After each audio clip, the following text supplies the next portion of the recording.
Mga farmers, si LV na naman mga farmers. Ano naman si LV? Tinatakpan namin yung yung papaya. Ayan, plastic kasi magtatagulan na, aga ng tagulan mga farmers. Ayan ang tinatakip namin para matigas yung lupa niya, hindi siya mabuwal.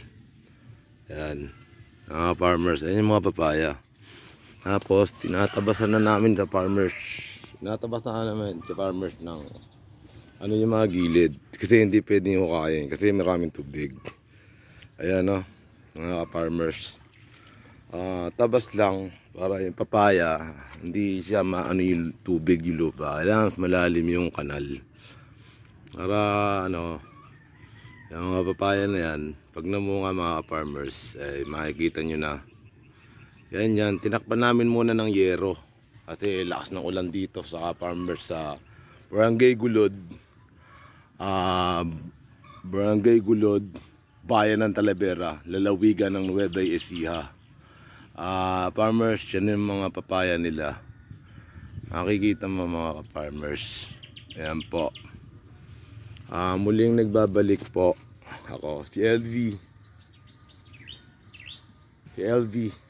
Muling nagbabalik si LV. Tumutulong ako magkarit doon, diba? Para malinis yung pilapil. Hindi pwedeng hukayin kasi nakakatulong din yung dam mo dyan para pang pigil ng tubig sa dadaan na kanal sa tag-ulan. Farmers, LV muling magbabalik.